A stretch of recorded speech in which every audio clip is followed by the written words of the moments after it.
so I had known Bonnie growing up in the Southern California Conference and gone to camp a lot with her. And she was one of these older, really good-looking, sophisticated, older teenagers. So we were never real friends, but I always looked up to her. So she was the lifeguard that summer, and I had graduated from high school and was headed for Aurora, and she knew that. And so I was talking to her out by the pool one day, and she said, "Hey, you're going to Aurora, aren't you?" I said, "Yeah." She says, "I'm going to will you my old boyfriend." I said, "Really?"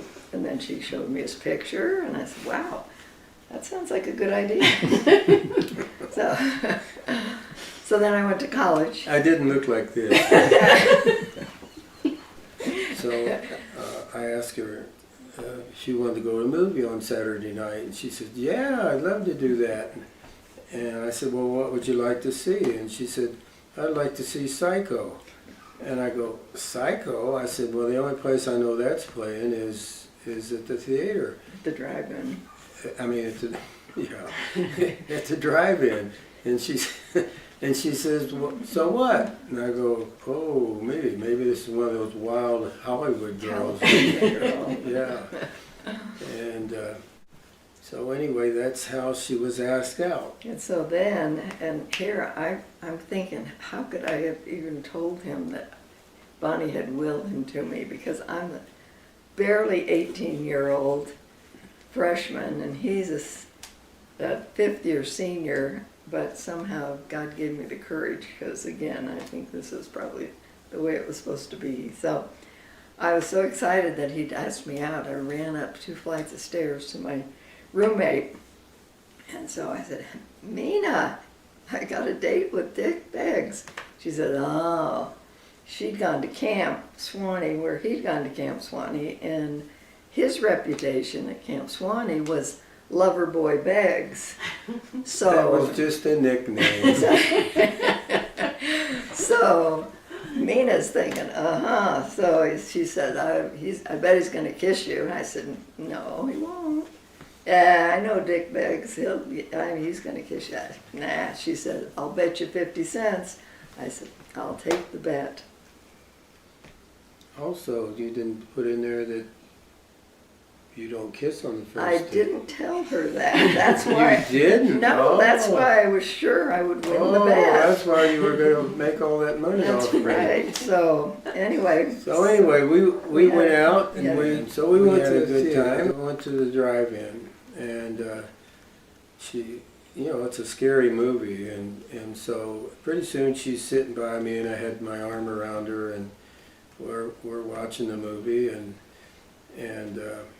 so I thought the time was kind of right. Maybe I'd just make a little move, So I kind of pulled her over there, and she was looking at me, and I thought I'd give her a little kiss, and as I moved forward, she moved back and turned her head.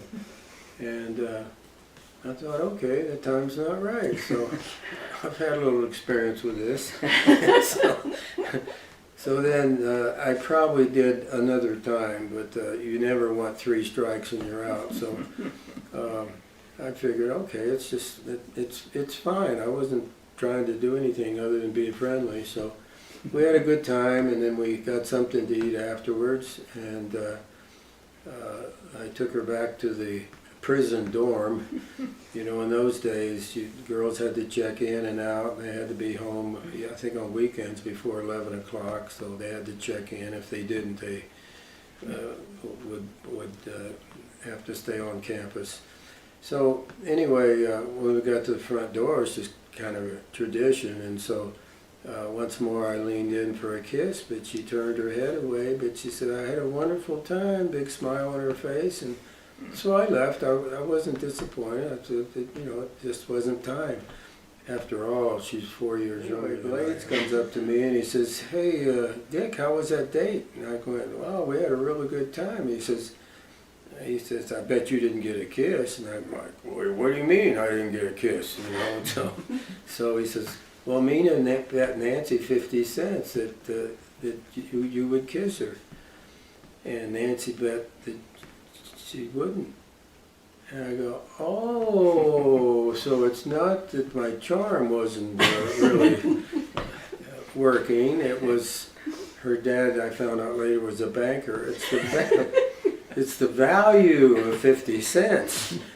So that was okay. So the next day I went to church, by myself, and Nancy probably went with some girls and whatever. So I didn't even see her Sunday morning. But Sunday night I had a Buick convertible, and I parked in front of the church waiting for her to come out of the youth fellowship meeting. And so I see her. She comes bouncing down the stairs and walking with us. She was always just, happy-go-lucky, joyful person. And so I waited. She got a little closer, and I was sitting in the car, and I says, "Hey, Nancy." She says, "Oh, hi," and she comes on over, and I says, "Oh, you owe me a quarter." And she goes, "Why do I owe you a quarter?" And I said, "For that 50 cents you made off me last night." And she turned red.